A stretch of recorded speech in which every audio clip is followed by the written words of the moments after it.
Cool. Hey, everybody. Very happy. Can y'all hear me? And see me? Okay, very happy that you all are here and have decided to join us today.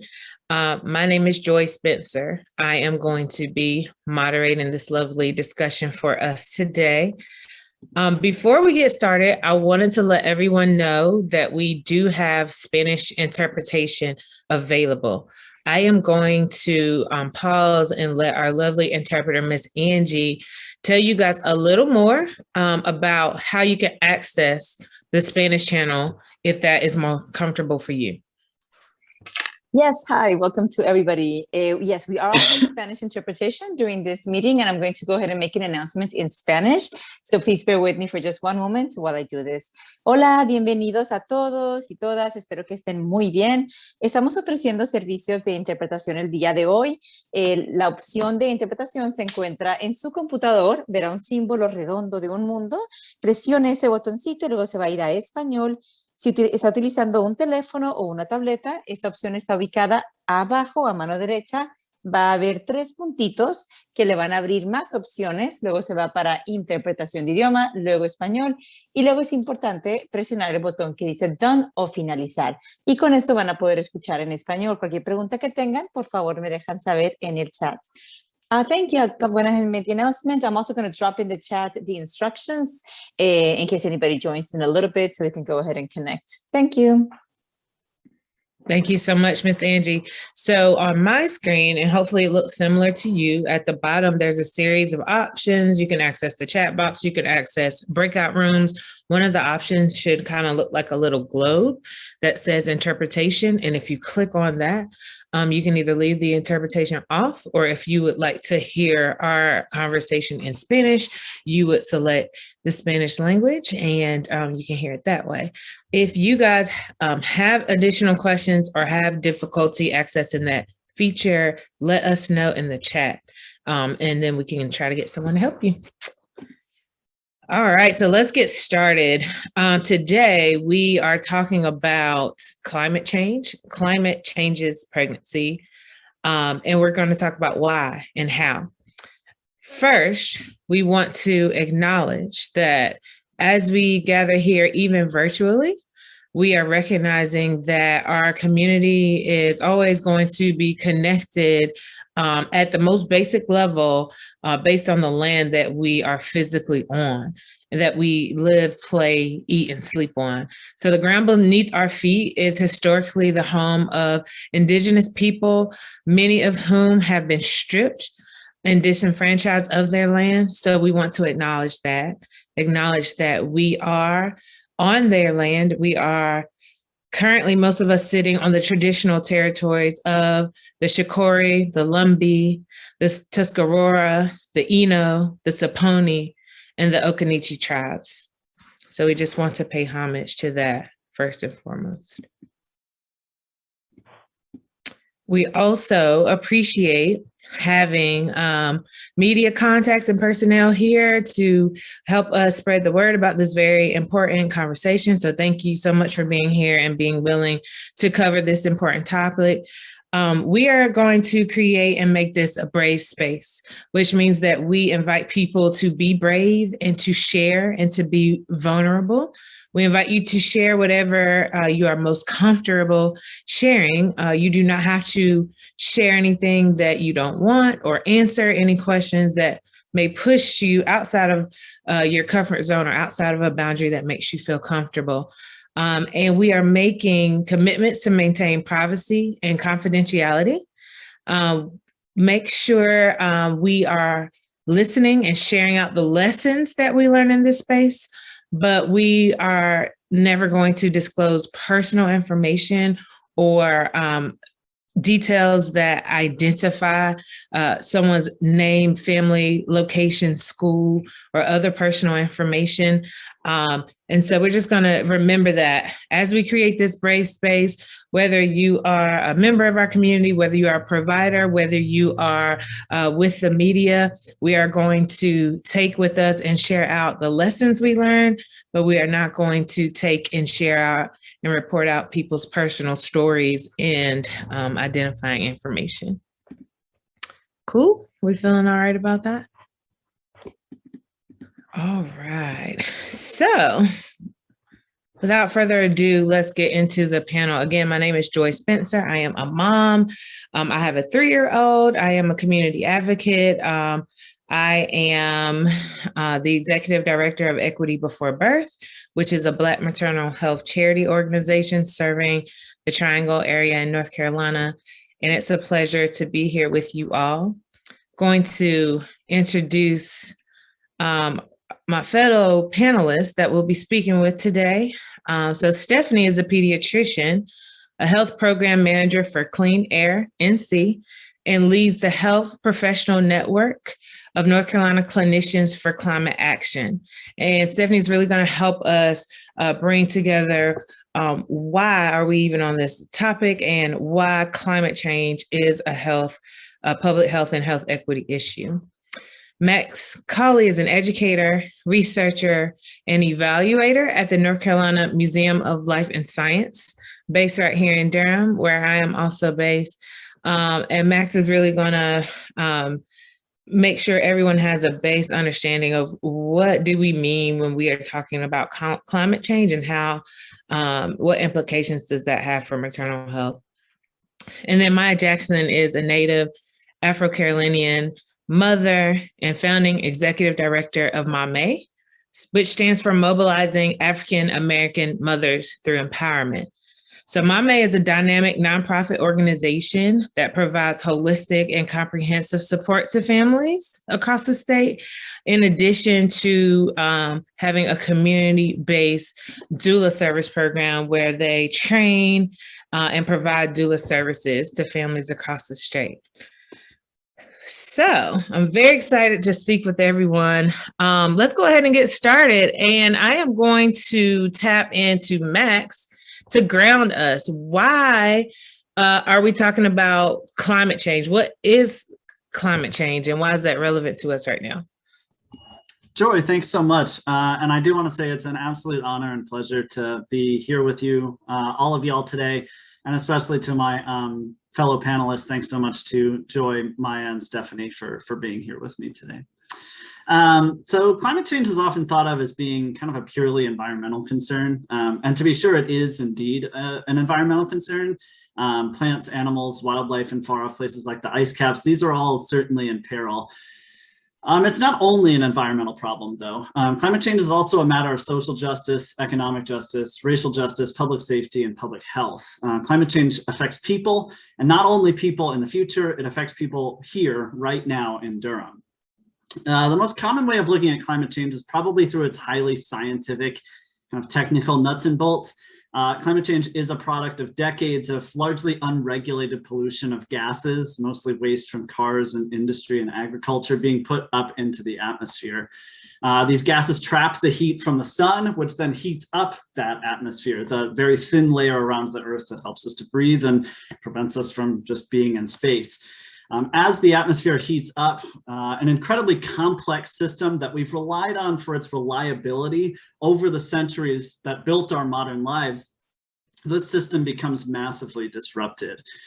Through its intersections, the atmosphere's intersections with the oceans, with the ice caps, with land, with water systems, with plants, and with people, this disruption ends up looking really different based on where you are. Some places will get warmer, some will get cooler, some will get wetter, some will get more dry. The real constant important string that ties these together is that it is disruptive and it is destructive, and it will dramatically change modern life. But if climate change is a product of heavy gases being emitted into the atmosphere, its root cause is white supremacy and settler colonialism. For generations, a structurally racist system has treated limited and finite resources as though they are infinite, and exploited and extracted those resources to the direct harm of Black people, Indigenous people, and people of color around the world. This long-term process of trying to squeeze blood from stone has been to the direct benefit of few people at the direct cost and harm to many. We cannot and should not separate the fundamental truth that the real causes of climate change have their roots in the same structural racism that we see playing out in other interconnected crises, like the current coronavirus pandemic. Crises that indeed touch every person on the planet, but which most immediately and directly harm some communities of people more than others. Much like how we talk about the root causes of climate change, the patterns of exposure, risk, and harm from climate change are not equitable and are not random. They are an echo, a reflection of a painful legacy and history of racism and colonialism and imperialism. Today, Black and Brown communities here in the US and across the world are most directly harmed first and worst by the effects of climate change, as current and past racist disenfranchisement rears its ugly head. Climate change makes existing inequity and inequalities in our society even more glaring and dangerous. And it is tied directly to so many other deeply entangled issues within our society. Today, we can see this playing out in the tragic events still ongoing in New Orleans and the Gulf Coast of Louisiana, where a tragic and partially preventable confluence of lasting economic and political inequity, paired with strengthening climate disasters of powerful hurricanes, sea level rise, and extreme heat, paired with battered and crumbling infrastructure, have ended with people losing their homes, their loved ones, and their lives.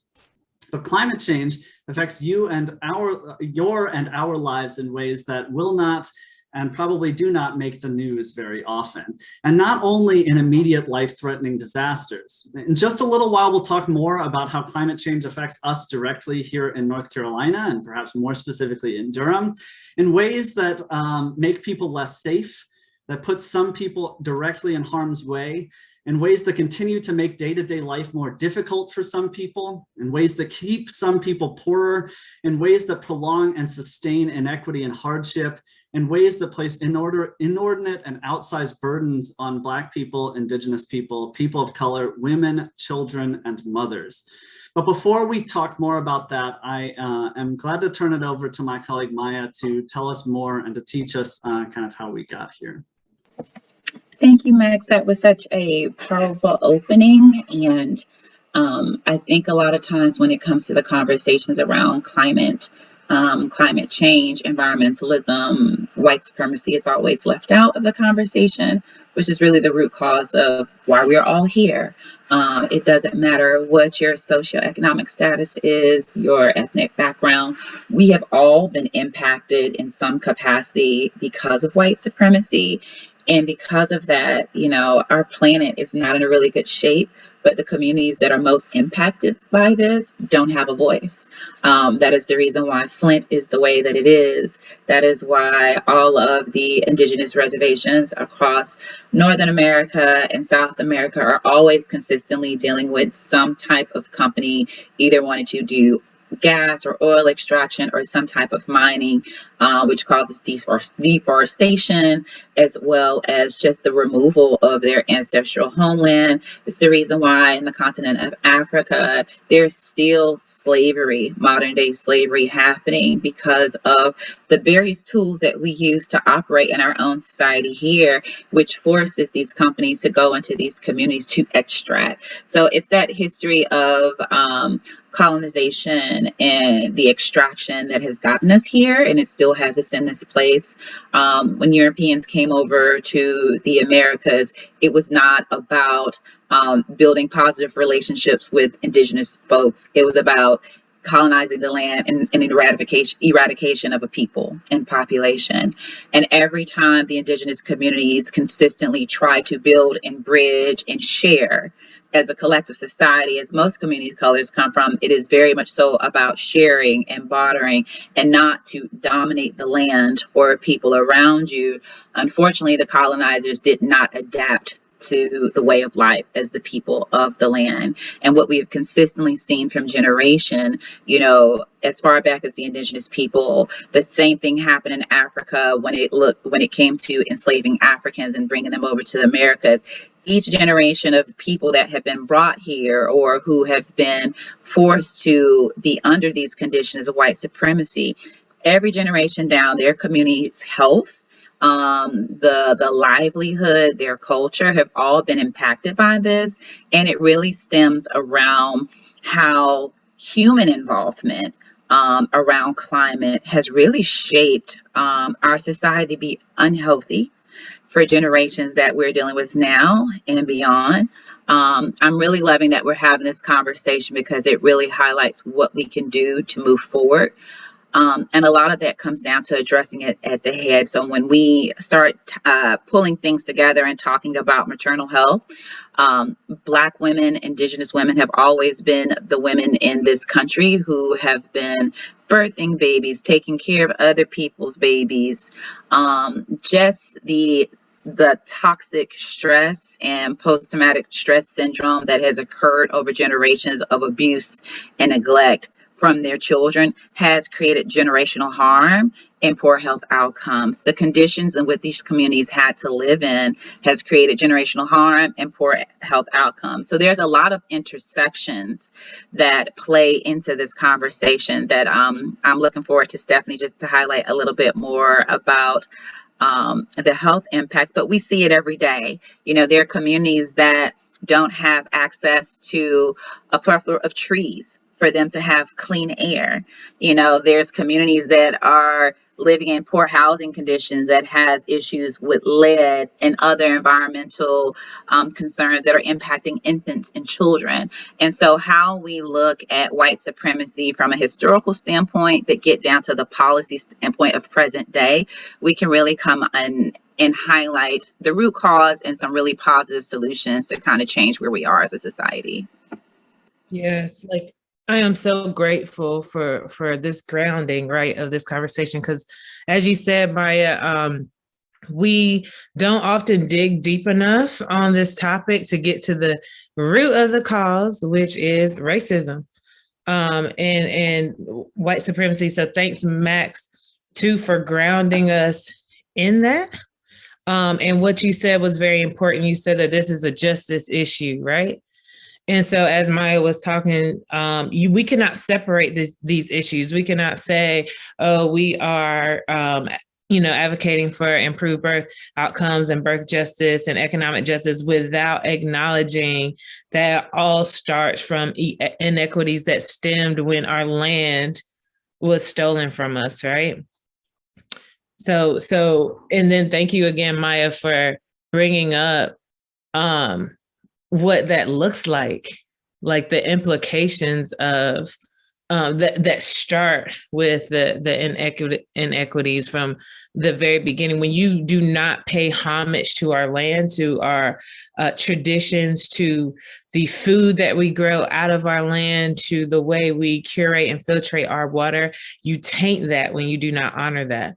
And when you taint our food and our water resources, like as Maya said, you are affecting our ability to live, you're affecting our health, and that trickles down into our survival, our ability to survive.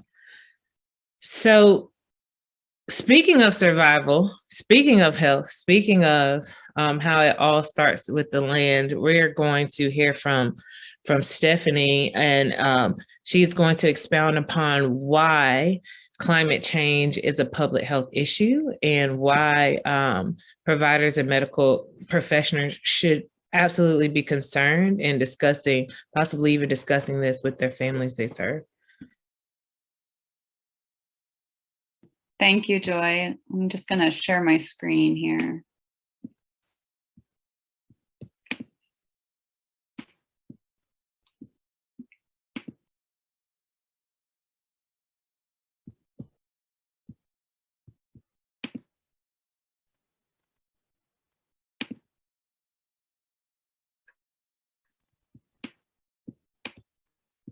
Okay. Well, thank you. I'm really excited to be here. Thanks everyone for joining us. So I'm going to talk a little bit about the health impacts of climate change, which are many. So I'm just going to touch on a few and try and pay special attention to really moms and babies. But climate change does affect everybody. And let me just...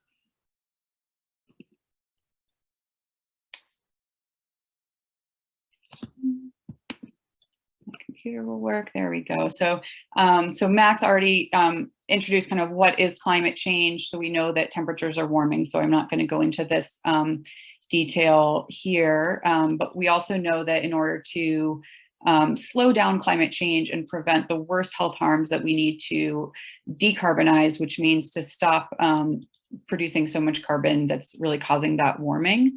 So on a very technical level, that's what we need to do. But as everyone alluded to, that is not the root problem. But I wanted to mention that. And the reason that I wanted to talk about this today is really because the climate scientists and the experts from countries around the globe have determined that we need to limit our emissions aggressively and get to basically zero carbon emissions by 2050 to limit the very worst health harms. That's the best that we can do. There's already some, climate change built in that we're not going to be able to stop. But as a health professional, it really concerns me that we need to act more aggressively, and the clock is ticking here. And so that for me is the urgency in dealing with climate change. And we're just not on track to do that. When we talk about it a lot, we talk about this, we need to limit it to 1.5 degrees above these pre-industrial temperatures. And that just really doesn't sound, and oh, my slide is not showing up. Let's see. There we go. That doesn't sound like a lot to me. So when we talk about 1 degree or 2 degrees or 3 degrees even, so I like to just include this just to kind of show that when we talk about an average temperature of a difference of 1 degree isn't a lot, but if you kind of look at that right end of the curve, 1 degree actually means a huge number of extra days of hot weather. And it also means that the extreme is higher. And so that really actually translates into a very significant difference in terms of the temperatures that we see and the environmental impacts that we see, even though it sounds very small. And so even just looking at this graph from Raleigh, compared to today or 2000, when we had about 15 extreme heat days with the heat index above 105, we're looking at by 2030, almost 50 days, and by 2050, something like 70 days of that really extreme temperature. And those temperatures put our health at significant risk. And so that's why I just like to show this, because it otherwise just really doesn't sound like a big difference in terms of temperatures. And then Max also alluded to this, but just in terms of what's driving climate change, kind of,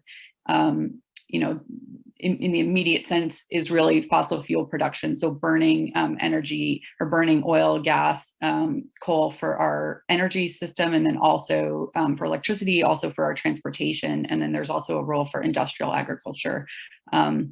These things, I think it's really important to note, they don't just make carbon dioxide that's driving climate change, but they make a lot of air pollution. And I think that's really where, another area that we have to focus on as health professionals, and especially where a lot of the health equity impacts come into play is with air pollution. So really broadly, climate change impacts our health in just so many ways. It impacts our health very directly in terms of heat-related illness, like heat exhaustion, heat stroke, and I'm going to talk about some of those impacts.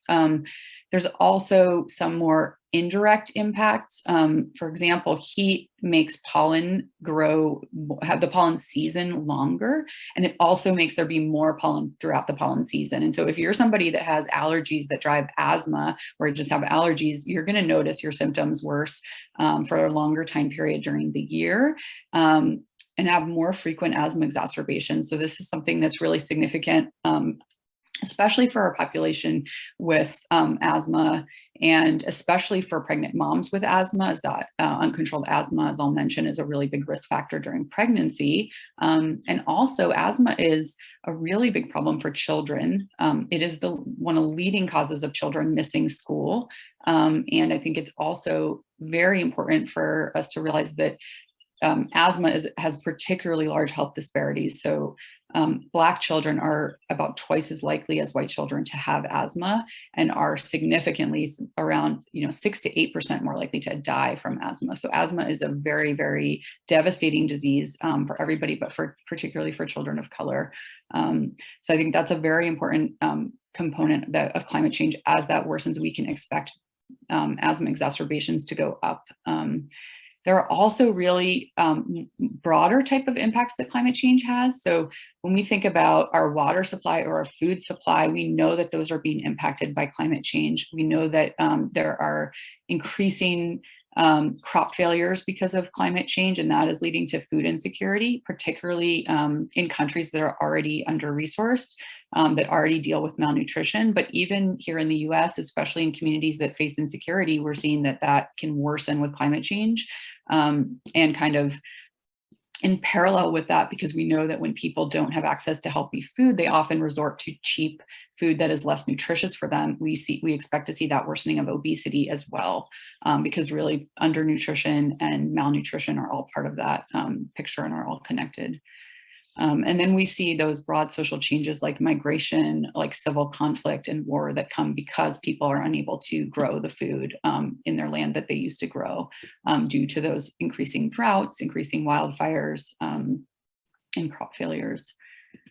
So looking at children in particular, children are really one of our most vulnerable populations, most at risk from climate change. And this is for both physiologic reasons. So children are smaller, they have more surface area to mass, they have smaller fluid volume. And so these things just make them more vulnerable to dehydration. When it's extremely hot, climate change can increase the risk of diseases like cholera or other waterborne diseases that lead to diarrhea in children. And this is a leading cause of death in children globally. So infants especially are just more sensitive to these things. I mentioned asthma as well. This is a very big impact for children.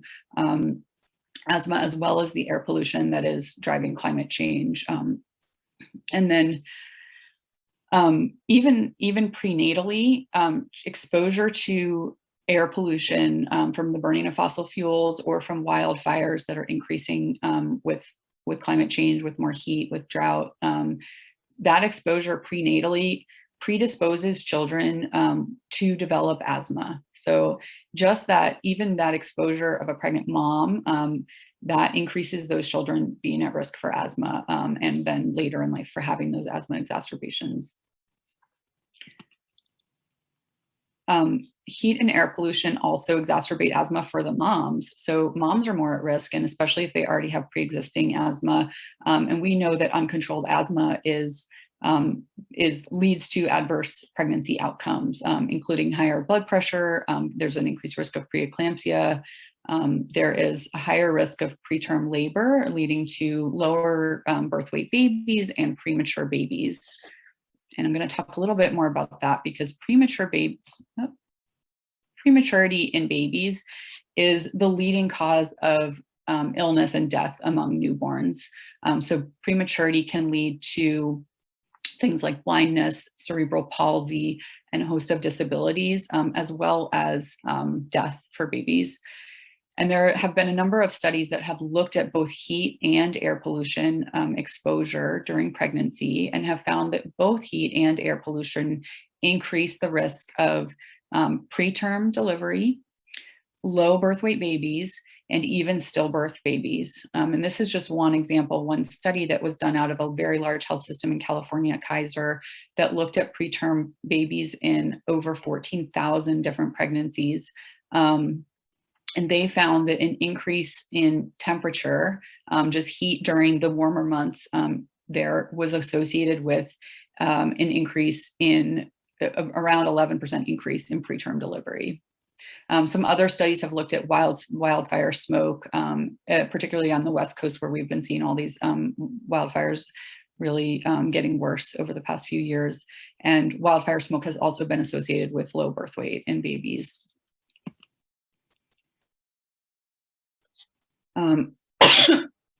Really, the experiment on whether switching over from these polluting industries, dirty fuels, coal-based or polluting transportation versus clean energy has really already been done. So this is a study that came out of California as well, after 8 power plants that relied on coal or oil were closed over a decade, from 2001 to 2011.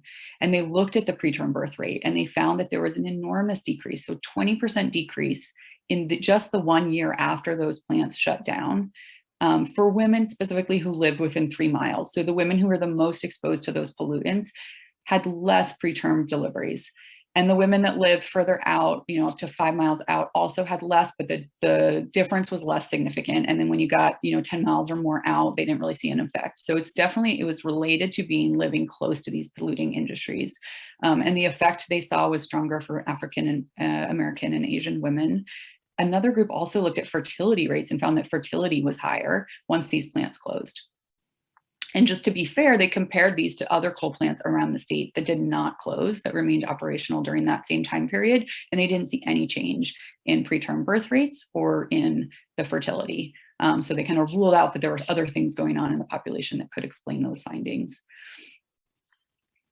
And this here is a picture of a plant out in San Francisco in Hunters Point, which is a predominantly Black neighborhood in San Francisco, and I used to live right near there. And so these are pretty shocking findings. The other thing that I think has more recently come to light is that exposure to air pollution significantly increases people's risk of dying from COVID. We know that that Black Americans are more likely to have had higher death rates with COVID, over 2 point or significant amount of disparity there. And we also know that pregnant moms in general across the board are at high risk from COVID. So we've seen, recommendations now from ACOG for vaccinating pregnant women because of that high risk of COVID. And so there's both a disparity in terms of the exposure to that air pollution and also in the sensitivity and the likelihood of being harmed by COVID. I want to briefly touch on also, so we think a lot about just direct patient impacts, but climate change is also disrupting our ability to provide healthcare. And one of the most obvious ways, particularly North Carolina, where we're hit by hurricanes, is really by closing down, having to evacuate hospitals. So we see that, during these storms, sometimes preemptively before storms, hospitals are closed, people have to move. We just saw this, recently with Hurricane Ida. And unfortunately, there were a number of deaths that occurred just in that transition period. That's a high risk period of moving people from one hospital to another facility. Many hospitals might still remain opening, but they can sometimes be without power or without communications, and all of that puts patients at risk. And then, even though people are making improvements with each storm, or hospitals have kind of shored up their resources, have made some changes to their infrastructure, we see ongoing that there are still disruptions to care with these interventions, but it's something that, needs to be an ongoing attempt. And then even outside of the healthcare setting, power outages put our patients at risk, and especially vulnerable patients. So children who need, or adults who need refrigerated medications, people who are pregnant who need that routine care, don't necessarily have access to their routine care. And anybody who's technology dependent, so who needs electricity to run a mobilized wheelchair that will help them get to a safer place, anybody who needs electricity to run their air conditioning. And again, that we saw more deaths with Hurricane Ida from heat-related illness in the setting of power outages and people losing their AC than were from the flooding itself. And I mentioned decreased access to care. So people cannot fill their prescriptions, and they cannot make it to their routine appointments. And again, here we see, so this is some data from Hurricane Sandy, where almost 20% couldn't access necessary medical care during the storm and in the few weeks after the storm. And this was significantly worse for the Hispanic residents in that community in the New Jersey area in terms of filling prescriptions and obtaining their medical supplies. This also tends to be a time when people really need more medical care, and it's exactly when they can't get that medical care. So we have seen, and again, this is during Hurricane Sandy, but similar situations apply across the country. During these storms, people can't access their food and water as easily. They may be overexerted as they're trying to make repairs on their home or move quickly, and that leads to issues like dehydration. So there's been a spike in emergency room visits for dehydration and for other medical care during hurricanes and extreme weather events. Dehydration is particularly worrisome for pregnant women who are, I like to say, cooling for two. So really having to support both themselves and their pregnancy. And when they become overheated, that can sometimes lead to preterm contractions and preterm labor. And they may have difficulty accessing an emergency department where they can get that care that they need or get IV fluids that they need during that time. So we talked about kind of the impacts of, actually I wanna jump ahead real quick. So there's also a significant increase in mental health needs following hurricanes. There's increased rates have been found for post-traumatic stress disorder, for depression, for suicidality, for anxiety, and for interpersonal violence. And children, adolescents are particularly at risk, as are communities. Many, across America, communities have insufficient mental health infrastructure at baseline. And so this is also a significant health risk from climate change. I'm going to jump back here. Let me just see. I'm going to talk because I really think we've kind of mentioned broadly some of the health impacts. And we know that sort of the proximal cause is burning of fossil fuels, but I'm happy that everyone has really discussed what is the root cause and why are we seeing these health disparities. And this is because of systemic racism. And so I wanted to kind of introduce the concept of environmental justice, which is that all people have deserve a healthy, safe, clean environment where they live, work, and play.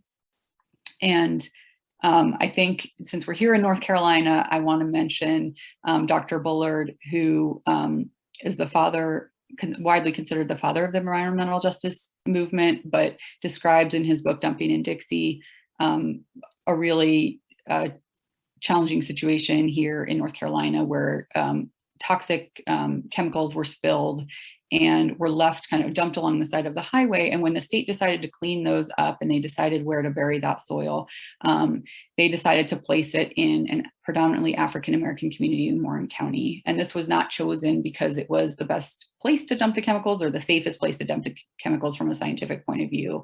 It was actually very unsafe because the water table was quite close to the ground. And so they could anticipate that this would contaminate the water in the community. But this was chosen because they had, it had a predominantly African-American population and it was politically disenfranchised, and they thought that they could get away with it, and they did. And so this really is what we consider environmental racism. And I think, this is just a concept I think is important to remember when thinking about climate change. And I won't go into a lot of detail, but I think it's important to just mention the person who coined the term environmental racism was Benjamin Chavis, who was a organizer for Martin Luther King and president of the NAACP, and really did a lot of the early work to demonstrate that toxic waste was deliberately targeted, as he called it, ethnic and minority communities for toxic waste dumping. And that although social economic status played a role, it was not as strong a role as race. So this was really a race-based system.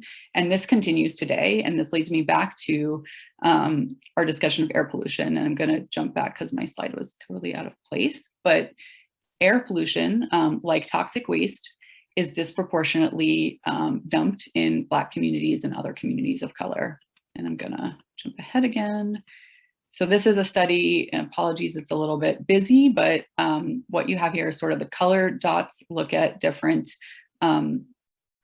groups of people. So white people, people of color kind of as a general grouping, and then broken out into Black, Hispanic, and Asian people.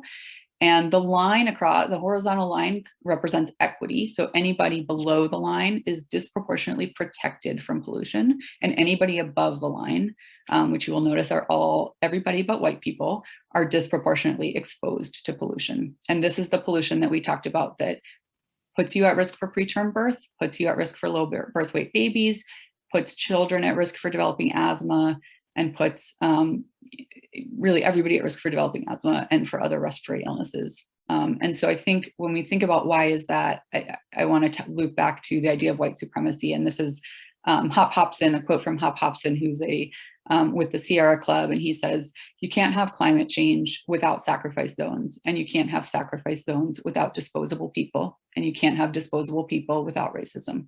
And I think this really gets to the root of the problem and why it's really important for us to address these things together. They cannot be addressed in isolation. And I have a little bit to say about things we can do, but I don't know if we want to jump into that now. Yeah, we'll talk about that in just a moment. But absolutely, I love this quote. So thanks for leaving it here for a second. Thank you, Stephanie, for sharing the information and the statistics around the implications of climate change. So we know climate change is driven by adverse climate change is driven specifically, especially by human behavior, human dishonor and abuse of the land. And then traditionally, we've had colonizers and outsiders come in to deliberately abuse and dishonor our land and indigenous land.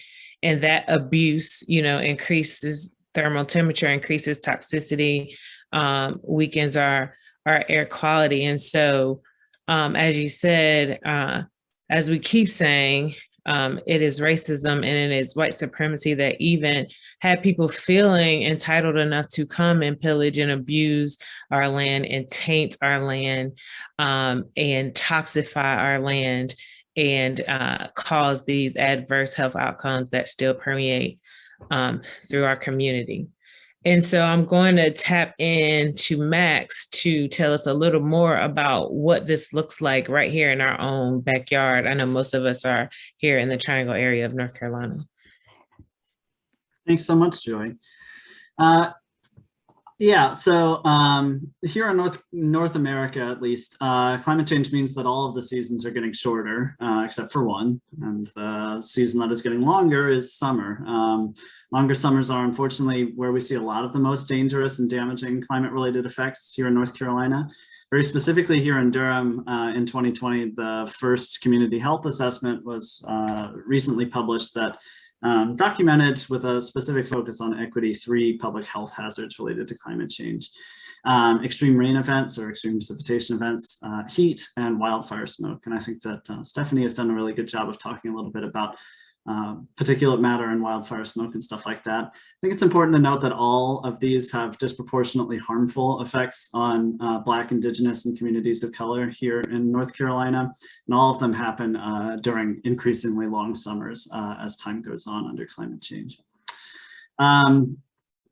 If you follow the patterns of how all of these happen, who's most exposed to risk and harm from flooding and heat in cities nationwide, we can see the legacy of redlining and other sinister segregationist policies that formed the geographic distribution of cities. They tend to leave formerly redlined cities, which are also currently the home of more Black and brown people, more at risk during these events. They tend to be in flood-prone areas close to watersheds and have aging or poorly maintained infrastructure that lead to flooding events happening more often and with more severe effects. They lead to immediate loss of housing, property, workplaces, and tragically also lives in floodwaters, and can have lingering long-term effects as well. Increased insect-borne diseases, fungal and mold growth, economic damage, and as y'all have pointed out, also compounding trauma. We can also expect more extreme heat days and hotter days just in general here in Durham under any emissions scenario. We are looking at a hotter and wetter future here in Durham, so more days over 95 degrees, more days over 100 degrees, more days over 105 degrees, hotter minimum and nighttime temperatures. Right now, crucially, I think we'd expect around 30 to 60 days here in Durham that would stretch into the 90s. By 2100, if we do not decarbonize and curb emissions, we could have up to 130 days that stretch into the 90s, perhaps a whole third of the year where temperatures reach into the 90s. Those really high extreme temperatures, days over 100 or 105, can obviously be extremely dangerous. But if you look at hospital and mortality records, which do indicate that heat is the #1 most dangerous climate-related event and the largest cause of mortality related to weather in the United States and North Carolina. It's really nighttime temperatures and those creeping minimum temperatures, those long stretches of heat, even when that heat is, only in the 90s, that are especially dangerous and potentially deadly to people. As you all have pointed out, there are groups that are specifically at risk here: elderly people, people with medical conditions, pregnant people, very young children. They are all individually at risk during these events. heat events especially are kind of sinister and don't announce themselves like hurricanes do, so they can kind of creep up on people. And a lot of what we actually see looking through the health records related to these is that a lot of injuries and deaths occur with indoor and outdoor workers who are being exploited by their employers and who currently lack policy protection from heat exposure. We can also see that many more of these people are tenants and rentals who are also being exploited by negligent landlords who have not put in or maintained adequate cooling. These people also currently lack policy protection from heat exposure at night in their homes. And the actual threshold that you need to reach in terms of heat in your household for it to be dangerous and detrimental to your health, especially if you are a pregnant person, is much lower than you would probably anticipate. Heat that doesn't get below sort of the mid 80s can continually be detrimental to your health. In these redlined areas here in Durham, which we are currently doing a study about to map the geographic distribution of heat, both environmental and social determinants of health. So environmental being things like how much hard surface you live around versus how many trees and how much shade you have. Social determinants of health being whether or not you have a car, whether or not you have health insurance, how many people in the area are living in poverty. All of the environmental determinants of health point to more flooding and more exposure to heat, and all of the social determinants of health, with one very, very small exception when it comes to one formerly redlined area, and it's a 1% increase from the median for health insurance. All of these put people more at risk in these formerly redlined neighborhoods. These places are, we would expect to be both physically hotter and flood more often, and also be more socially vulnerable and at risk due to prolonged political and economic disenfranchisement. I want to turn it over here to my friend and colleague Maya here in just a moment, but you know, there's a few other sort of small things that I wanted to touch on. The sort of visceral feeling of overheating is one that we can relate to. There's an awful lot of focus on the most extreme manifestation of heat-related illness and death, but there's a lot of other quality of life contexts that I wanted to bring up here too. Hotter areas can create an economic burden on people who live there. For every 2 degrees hotter an area is, your electricity costs can go up to 9%. It can put extra demand on strained power grids and cause blackouts, brownouts, or outages. As water usage spikes, the availability of life-giving water can decrease, and the pressure can decrease, sometimes even completely turn off, as happened in the deadly Chicago heat wave in the 90s. For children, there are unfortunately ties to lower school performance measured by test scores for students who are in prolonged or extreme heat conditions, which can lead to a long-term racial gap in schools based on heat inequality. Furthermore, there are possible and really tragic links under study between heat offense and occurrence of violent crime that link aggression and violence to higher temperatures. So in those more wet and hot days that we might expect in North Carolina, there's a link to more pests like mosquitoes and biting insects, which are a sometimes dangerous nuisance, but can also lead to increased occurrence of insect-carried disease. I really think it's impossible to untangle all of these social, economic, and health outcomes from intersecting current realities of inequality. As my colleagues have pointed out, they all tie back to the same structural racism that created and sustained stuff like medical racism that exposes Black and brown women to unequal levels of pain and risk under care, to racism within school systems that places unequal barriers in front of Black and brown children, and to gerrymandering that serves to split community, economic, and political power. And unfortunately, all of these existing inequalities are made even more glaring and worse from their links to climate change.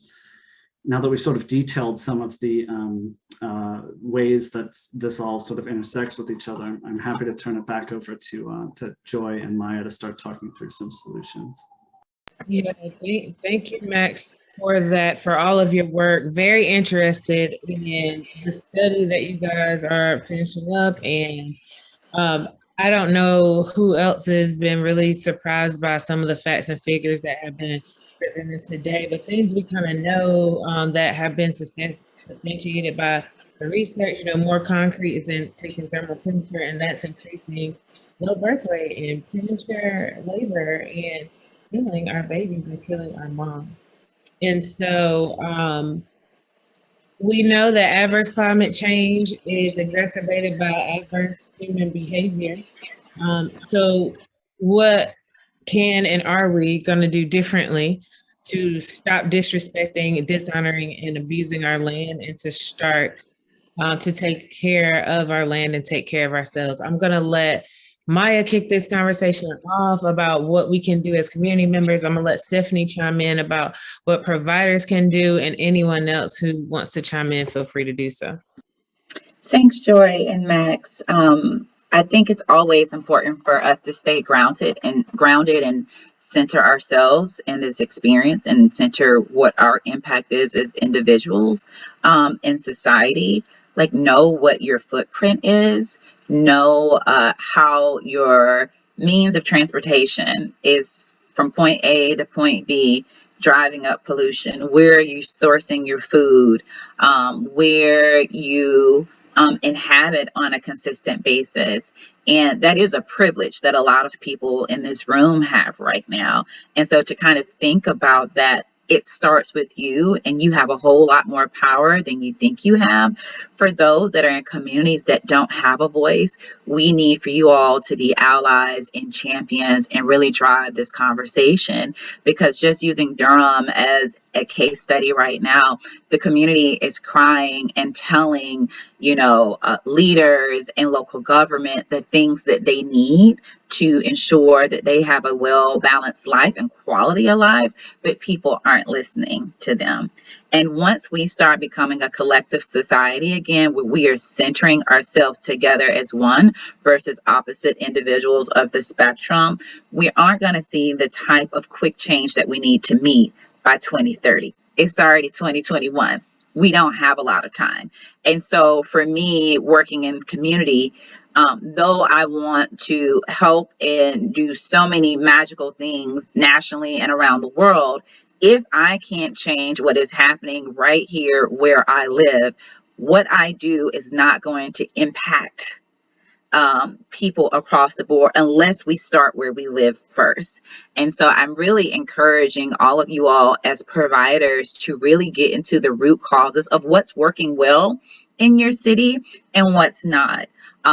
We have a lot of meetings in Durham around health, policy, environmental justice, education, but none of these people are all in the room together to come up with one strategy, one plan to come up with solutions. There's still tons of neighborhoods in Durham that don't have access to a grocery store in their own community.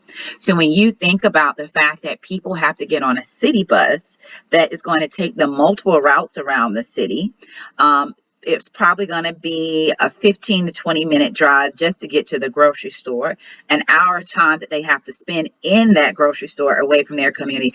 That trip probably is going to take 2 hours for that individual to get on the bus, get to the store, go shopping, and come back and do the same thing.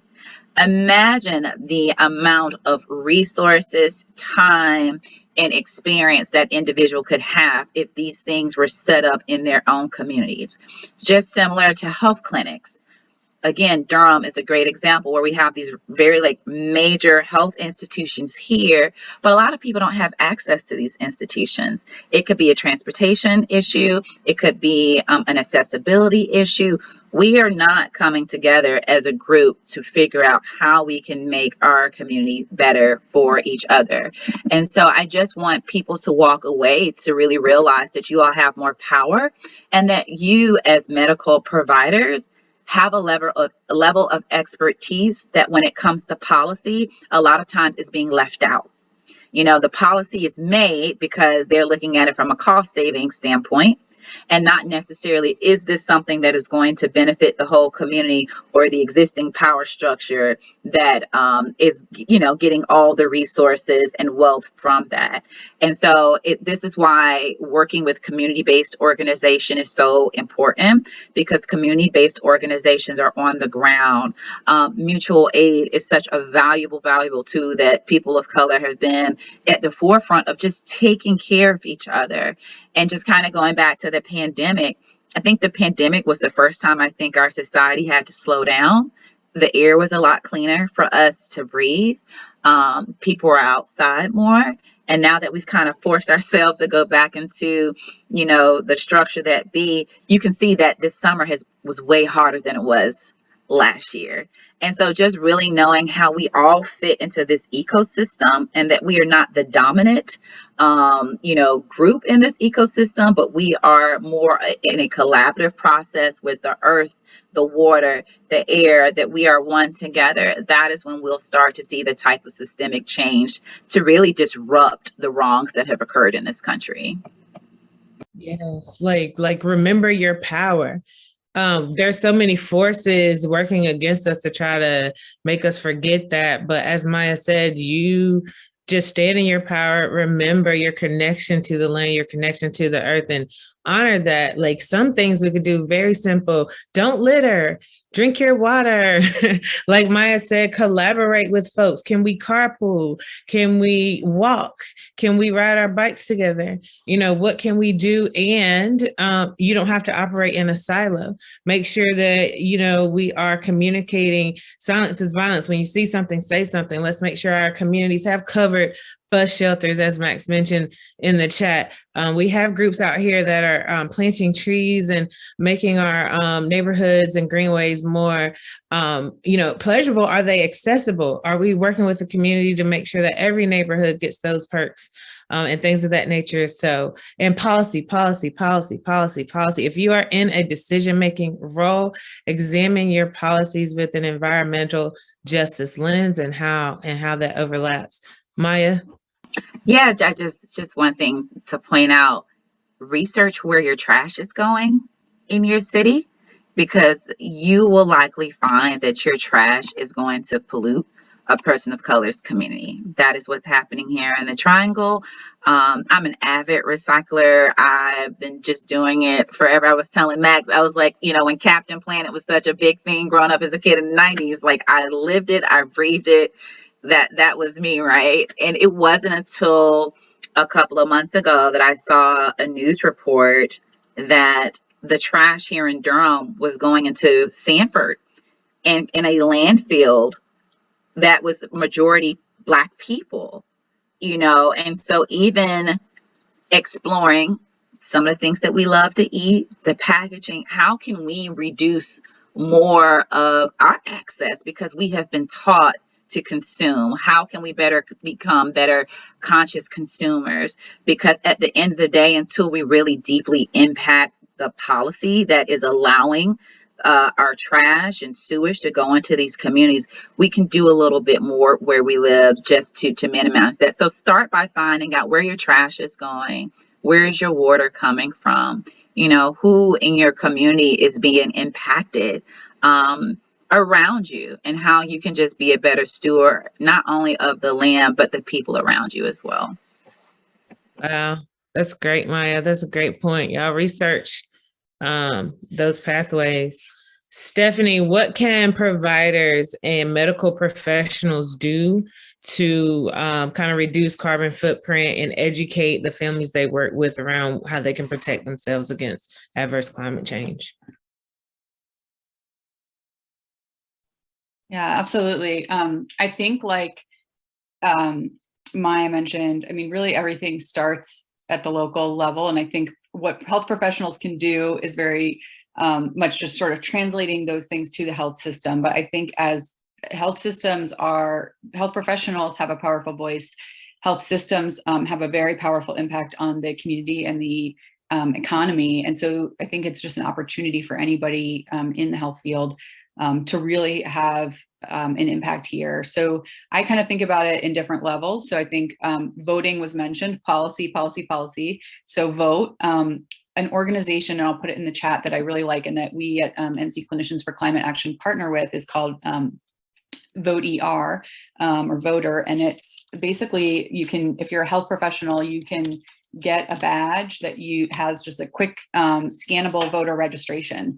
And basically the goal is to make healthcare clinics are a touch point for communities. So when people go in to get their outpatient care, which most people do at least once a year, it's a great time to help those people get registered, make sure they're able to vote in their local and state and federal elections, to really have a voice in terms of affecting those policies that impact their health. So that's one thing people can do. There are definitely a number of things that providers can do with their patients, and that includes things like if you have a patient with asthma, to check the air quality index to see what the air pollution is like in your community on a given day. And you can do that at airnow.gov. And it basically gives you a color-coded, and I'll put that in. But basically, you know, if you're in the green zone, it's healthy. But if you're in the orange zone or the red zone, then if you're a sensitive person, you really need to take some precautions. And that might mean avoiding exercise or reducing your activity outside during that time, just to reduce that impact of the air pollution. At the same time, we know that, you know, things like portable air cleaners are helpful. Wearing an N95 is helpful if it's a really bad, you know, kind of wildfire type air pollution day. But we know that there's sort of only so much people can do at the personal level to protect themselves. And that's why we really need to focus on those policies to clean up and reduce that pollution in the first place, because the people who are most affected have the least ability to protect themselves from that air pollution.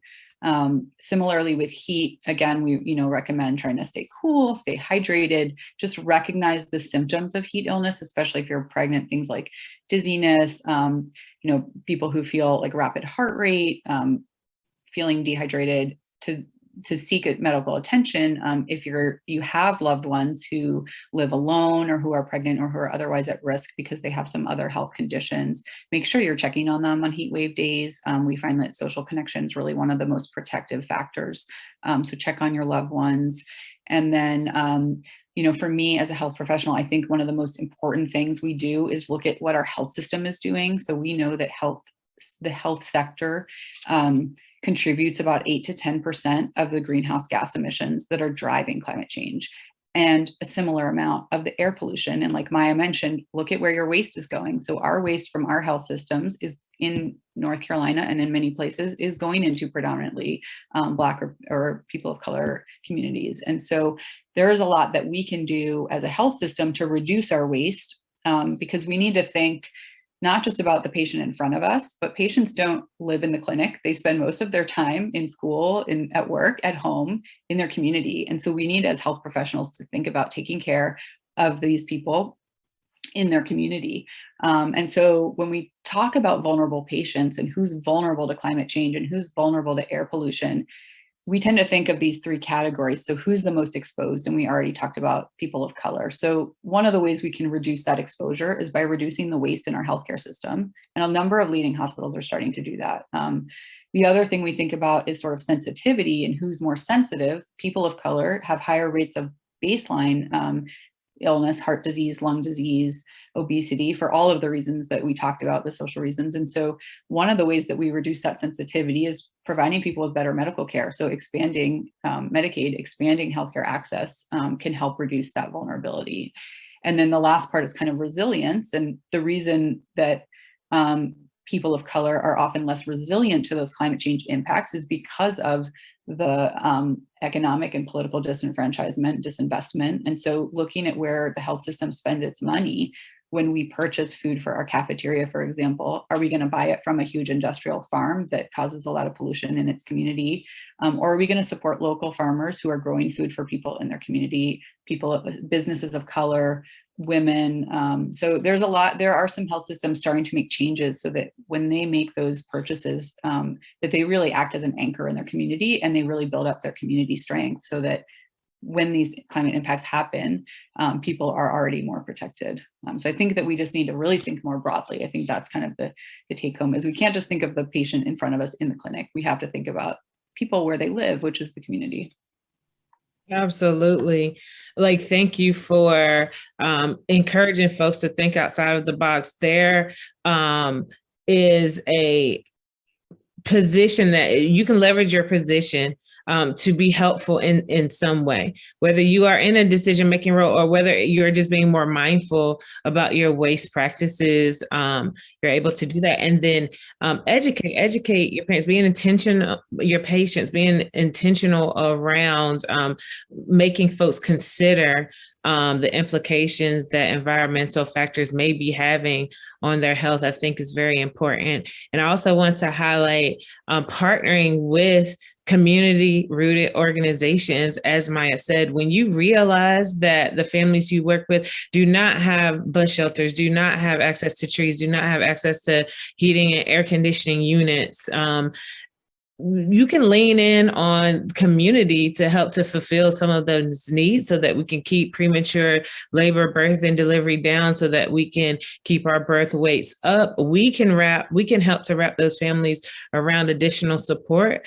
We just may, you are a consistent point of contact as a provider that may help shed light on some of the environmental injustices that family may be experiencing, so that we can come in and try to address it, so we can improve health outcomes, improve maternal health, birth outcomes. So yeah, pay attention to the extent that you can when your birthing people come in. Maybe put a little plan in place, as Stephanie mentioned, to check in on your high-risk patients on those high advisory heat index days and things of that nature.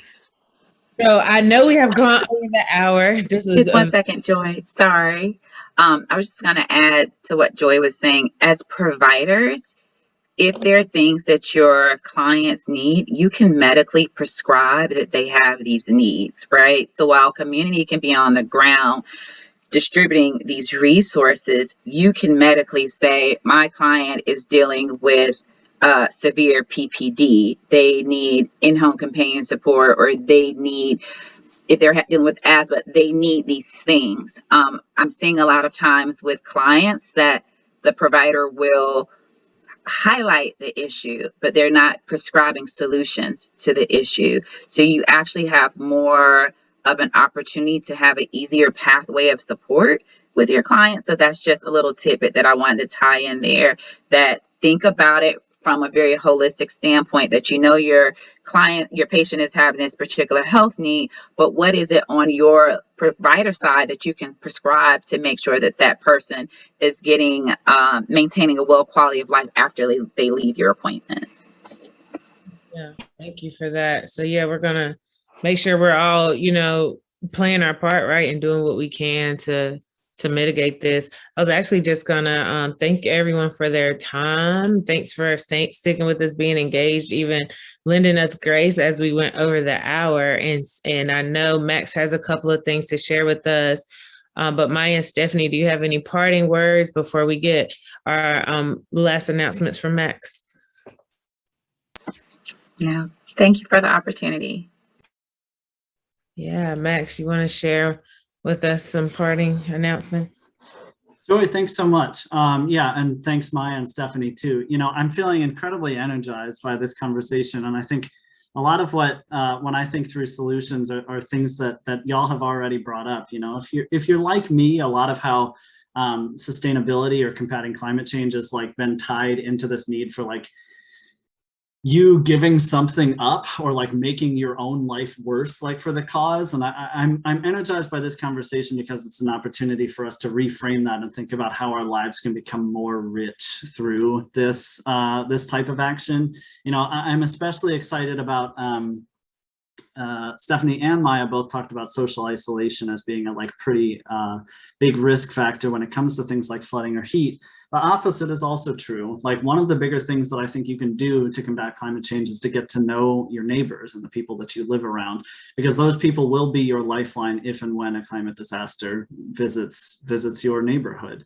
It is vitally important that we recreate or create some of this social interconnectedness, because we are what we can rely on each other for. We can have each other in that kind of way. I also think that when it comes to policy surrounding resilience, there's a lot of other things that are perhaps less talked about when it comes to climate strategy and resilience that I think are vitally important policy things. It might be a little bit harder to talk about some of these in terms of their context of climate, but some of these are really urgently needed. So that's stuff like expanding healthcare equitably to everybody, protecting the rights of workers and rental home tenants, reparations land back to Indigenous people. All of these are viable policy mechanisms that make communities more livable and protect those currently most at risk from climate change. When it comes to urban design, the people who know the most about the disasters that visit their homes and the resilient strategies are the people who live in those areas. So planning in a way that protects the individual autonomy and right to self-determination in these neighborhoods is a really, really important thing as we think forward. For me, I think it's really important to think about, when a heat wave or heavy rainstorm rolls around, if you're not thinking about this in terms of as potentially a hazardous or deadly risk to yourself or to your loved ones or to your neighbors, you're likely buffeted from that risk by your wealth. And if you are a white person like me, at least some of that wealth is inherited, generational, or otherwise unearned, which again is a really important way that reparations plays into climate policy in itself is an important sort of resilience policy strategy. The last two things I wanted to say, and I know I'm talking an awful lot here. I am an educator myself. I think public education, both for adults and children, is a vitally important piece of combating climate change. As an adult, one of the things that I think you can do is talk to other adults about climate change. It's a thing we do not do very often, and I think we can get better at. Maya brought this up earlier, and I think this was really excellent. Women, and especially Black women, Indigenous, and women of color, have for generations done the incredibly hard work of birthing, raising, caring for, and teaching children, almost entirely in situations where that real labor was completely unpaid, or in some cases where it was underpaid. Any real strategy for combating climate change needs to include a way to change this, to recognize the long history of devaluing or undervaluing this vitally important work upon which modern day society is built. And that includes listening to and paying Black women, Indigenous women, and women of color for their work in raising, caring for, and educating children. And the last thing I'll say is that these children have an incredibly difficult burden placed upon them. They're going to inherit a changing world and challenges beyond the scope of what we currently understand. In research just published this week in the journal Science, it is now thought that today's children will live through as many as 3 times as many climate disasters as their grandparents, as our parents did. This new intergenerational equality must not be a compounding factor on the current inequalities here in America. So reckoning with climate change necessarily also means reckoning with racial, social, and economic justice, and vice versa.